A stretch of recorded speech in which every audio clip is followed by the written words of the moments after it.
भारताची खरी ओळख काय आहे? हा प्रश्न तसा खूप मोठा आहे नाही का?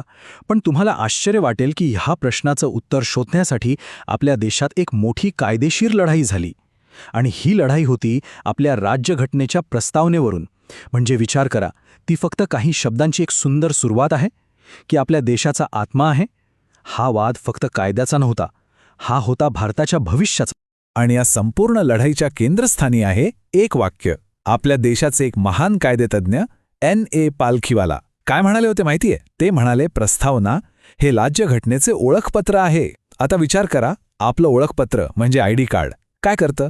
ते आपली ओळख सिद्ध करतं. त्याला एक कायदेशीर वजन असतं. मग प्रश्न हाच होता की आपल्या राज्यघटनेच्या या ओळखपत्राला म्हणजे प्रस्तावनेला तसं कायदेशीर वजन आहे का? हाच तो कळीचा मुद्दा होता. चला मग बघूया की या ओळखपत्रात असं नेमकं लिहिलंय तरी काय, ज्यावरून इतका मोठा वाद निर्माण झाला. याची मुळं आपल्याला सापडतात थेट 1946 मध्ये.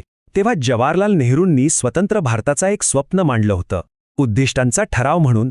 आणि हेच स्वप्न, हेच विजन पुढे जाऊन आपल्या प्रस्तावनेचं वचन बन. आणि ही आहेत ती 4 वचनं किंवा आपण म्हणूया 4 आधारस्तंभ ज्यावर आपल्या भारताची संपूर्ण इमारत उभी आहे. न्याय, तोही सामाजिक, आर्थिक आणि राजकीय. स्वातंत्र्य, विचारांचं, अभिव्यक्तीचं. समानता, दर्जाची आणि संधीची. आणि बंधुता, प्रत्येक नागरिकाला सन्मान आणि देशाची एकता जपणारी. आता मुद्दा हा होता की हे फक्त सुंदर शब्द आहेत की या वचनांना कायद्याचं संरक्षण आहे. आणि इथूनच खरं तर या कथेत एक जबरदस्त ट्विस्ट येतो. प्रश्न हा होता की ही जी मूल्ये आहेत ती फक्त राज्यघटनेच्या पुस्तकात छान दिसण्यासाठी आहेत की ती सरकारवर, संसदेवर, सगळ्यांवर बंधनकारक आहेत? सोप्या भाषेत सांगायचं तर प्रस्तावना हा आपल्या घटनेचा आत्मा आहे की फक्त एक सुंदर कव्हर पेज? याच एका प्रश्नाने आपल्या सुप्रीम कोर्टाला पुढची अनेक दशकं विचार करायला भाग पाडलं. या प्रश्नाचं पहिलं उत्तर आपल्याला मिळालं 1960 मध्ये. केसचं नाव होतं बेरुबारी युनियन केस. समजा हे एका मोठ्या कायदेशीर नाटकाचं पहिलं दृश्य होतं. आणि सुप्रीम कोर्टाने जो निकाल दिला ना, तो अनेकांसाठी एक मोठा धक्का होता. या निकालाने प्रस्तावनेच्या अस्तित्वावरच प्रश्नचिन्ह निर्माण केलं. आता बघा, इथेच खरा विरोधाभास आहे. 1960 मध्ये कोर्ट काय म्हणतं की प्रस्तावना घटनेचा भाग नाहीये. आणि मग फक्त 13 वर्षानंतर 1973 मध्ये कोर्ट आपलाच निर्णय 180 अंशात फिरवतं आणि म्हणतं, नाही, प्रस्तावना तर घटनेचा अविभाज्य भाग आहे. आता प्रश्न असा आहे की या 13 वर्षात असं काय घडलं की सुप्रीम कोर्टाला आपलाच निर्णय बदलावा लागला? तर बेरुबारी निकालाचा नेमका अर्थ काय होता?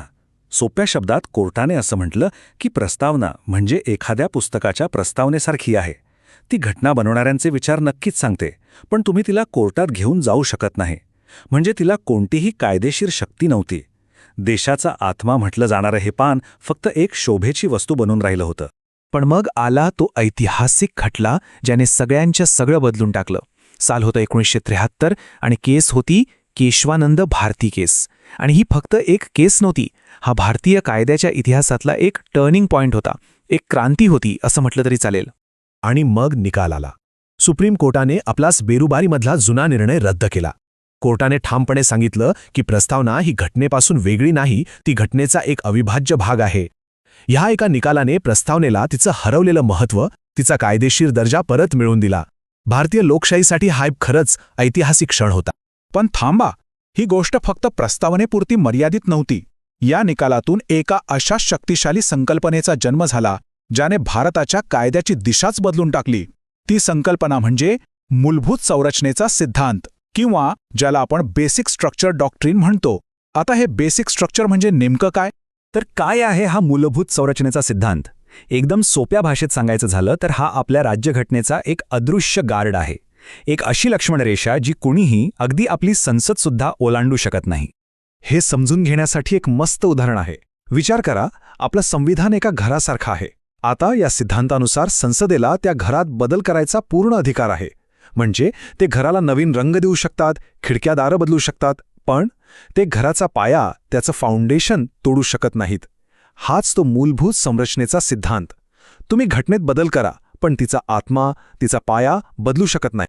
बरं, मग हा पाया म्हणजे नेमकं काय? तर यात येतात तीच मूल्य ज्याबद्दल आपण बोलत होतो. भारताचं सार्वभौमत्व, आपली लोकशाही, धर्मनिरपेक्षता, कायद्याचं राज्य, समानतेचं तत्त्व, म्हणजे थोडक्यात आपल्या संविधानाचा गाभा.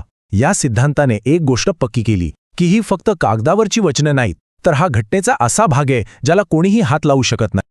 तर बघा प्रस्तावनेचा हा सगळा प्रवास किती नाट्यमय आहे. 1946 मध्ये एका स्वप्नाने सुरुवात झाली.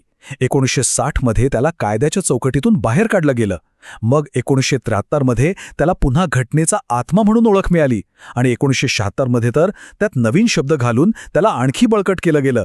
हा खरंच प्रस्तावनेच्या संघर्षाचा आणि विजयाचा एक जबरदस्त प्रवास आहे. ठीक आहे, पण हा तर झाला 50 वर्षांपूर्वीचा इतिहास. आता आपल्या मनात प्रश्न येतो की आजच्या काळात या सगळ्याचं काय महत्त्व आहे. केशवानंद भारती केसनी जी लक्ष्मणरेषा आखली होती ती आजसुद्धा तितकीच प्रभावी आहे का? चला हेच पाहूया.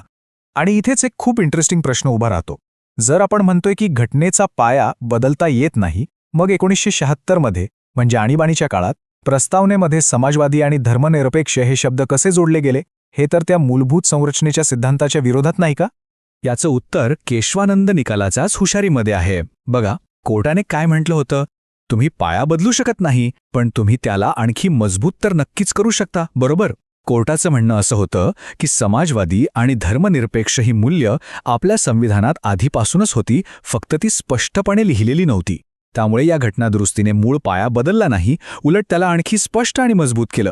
आणि ही लढाई इथेच थांबली नाहीये. विश्वास ठेवा, अगदी आत्ता 2024 मध्ये बलराम सिंग विरुद्ध भारत सरकार या केसमध्ये प्रस्तावनेतले हेच समाजवादी आणि धर्मनिरपेक्ष शब्द काढून टाकण्यासाठी याचिका दाखल झाली होती. यावरूनच समजतं की हा 50 वर्षा जुना सिद्धांत आजही किती जिवंत आणि महत्त्वाचा आहे. पण सुप्रीम कोर्टाने ही याचिका फेटाळून लावली. कोर्टाने पुन्हा एकदा अगदी ठामपणे स्पष्ट केलं की धर्मनिरपेक्षता हा आपल्या संविधानाचा मूलभूत संरचनेचा एक अविभाज्य भाग आहे आणि तो काढता येणार नाही. म्हणजे बघा, ह्या निकालाने 1973च्या त्या ऐतिहासिक सिद्धांतावर पुन्हा एकदा शिक्कामोर्तब केलं. आणि हा सगळा प्रवास आपल्याला एका खूप मोठ्या प्रश्नासमोर आणून उभा करतो. हा जो मूलभूत संरक्षणेचा सिद्धांत आहे तो नक्की आहे तरी काय? तो आपल्या लोकशाहीचा संरक्षक आहे, जो बहुमताच्या राजकारणापासून आपल्या संविधानाच्या मूळ मूल्यांचं रक्षण करतो, की मग तो न्यायाधीशांनी लोकांनी निवडून दिलेल्या प्रतिनिधींवर लादलेलं एक अलोकतांत्रिक बंधन आहे? यावर विचार करणं महत्त्वाचं आहे, नाही का?